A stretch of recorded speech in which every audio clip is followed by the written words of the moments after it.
une vidéo qui a été partagée sur les réseaux sociaux entre samedi et dimanche. D'ailleurs sur le site de xalattv.net def nañ ci benn article de fact-checking ñenn ci nguur gi fi newoon l'ancien régime dañu partager une vidéo comme quoi que la RFI dañu def benn reportage di ŋàññi rapport bi Cour des comptes génnee jëmee ko ci finances publiques yi nañ ko gérer ici au Sénégal entre 2019 et mars 2024. Avant de venir ci fausse information bi nga xam ni ça a été partagé sur les réseaux sociaux et même sur WhatsApp dañuy déglu élément bi revenir sur la traduction expliquer également comment cette information naka lañ ko fabriquer ba partager ko sur les réseaux sociaux mu viral. Donc on va écouter l'élément et revenir sur le plateau.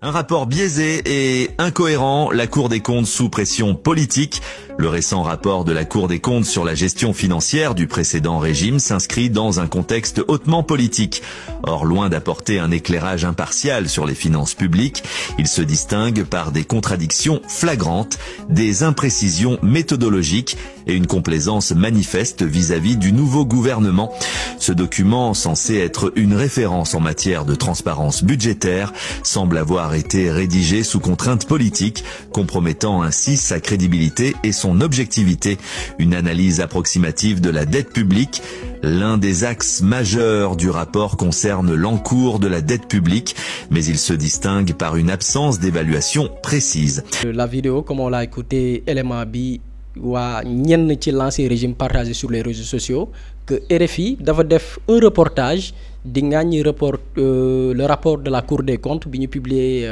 ces derniers jours. Mais dans le reportage, pour ñëw dans la traduction, ce qu'ils disent ñoom nee nañ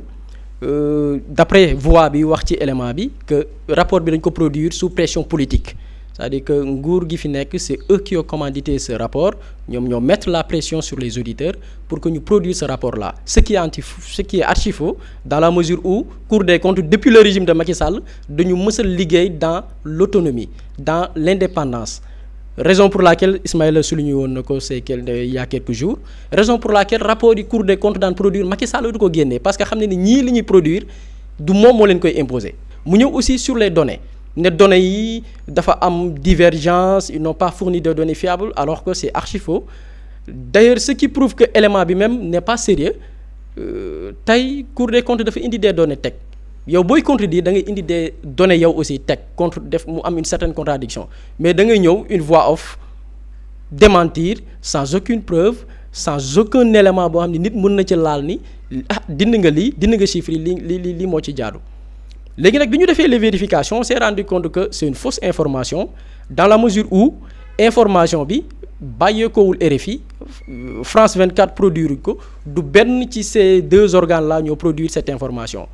juste que c'est une voix qui a été générée. Après on va revenir sur les techniques et les plateformes yi ñuy jaar pour créer ce genre d'information. Donc c'est l'élément 1 RFI publié wu ko France 24 publié wu ko. Il y a même un correspondant de France 24 ici au Sénégal du nom de Eliman Ndaw bu def une publication que cette information est fausse, que ces organes-là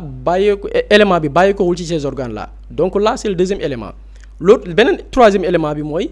bu ñu jëlee voix bi méngoowul ak benn voix ci ñiy liggéey RFI ak France 24 mënoo ni journaliste bii lañ ko mën a attribuer, ça n'existe pas. Et mu am aussi un autre élément mooy boo dégloo voix bi dañ ne reportage la d'après ñi ko partagé te nekk ci régime bi fi bàyyeekoo seeni militants sur les réseaux sociaux on les connaît, c'est pas la peine di leen defal promo mais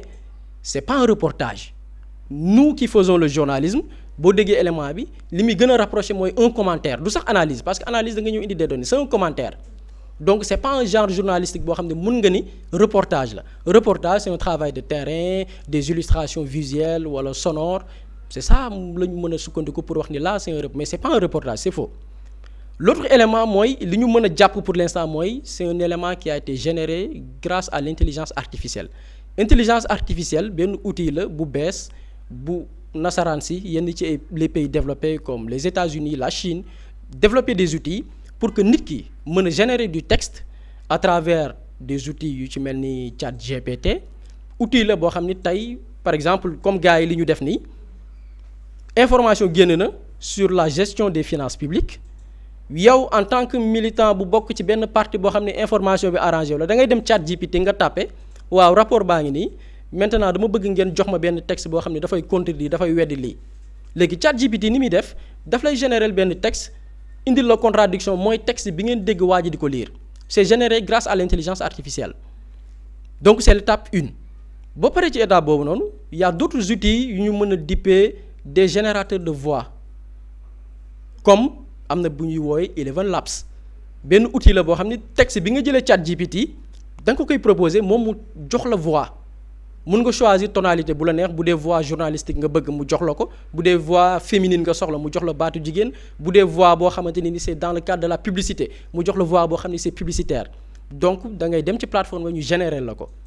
am na d'autres outils yu gën a développé même par l'image mun nga taper par fan yi gis ngeen sur les réseaux sociaux ñu bari avec le rapport dañuy jël benn image yu Macky Sall mu yor xaalis bu bari c'est généré grâce à l'IA. Il y a des outils comme Midjourney dañ koy générer même Twitter ñu tuddee ko tey X dañu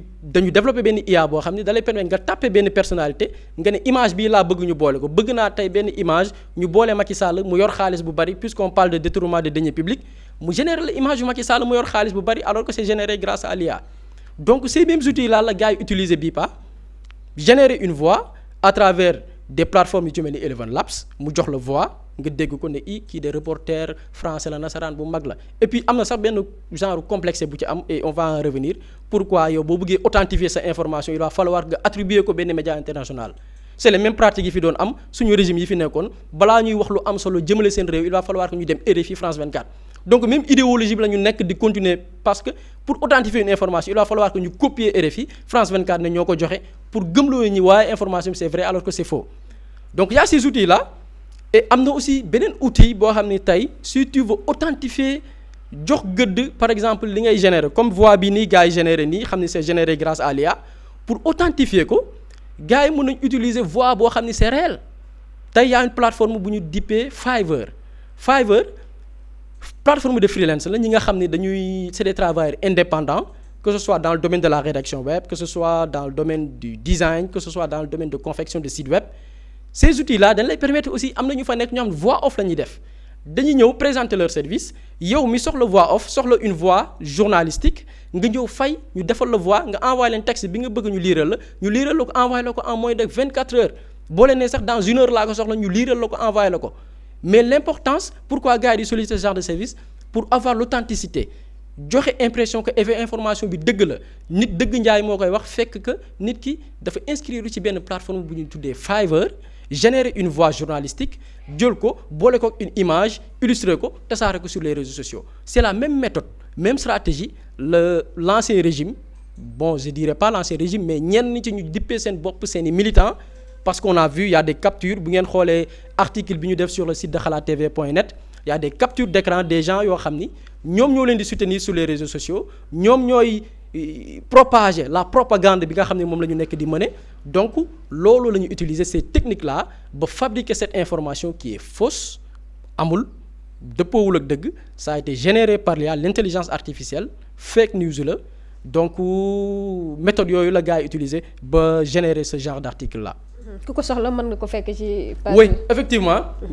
on a fait un article sur ça de fact-checking sur ces éléments là disponible sur le site xalattv.net donc xalattv.net aussi mën ngeen ko suivre koy xalam di ci jaay donc éléments yi enquêtes yi yenn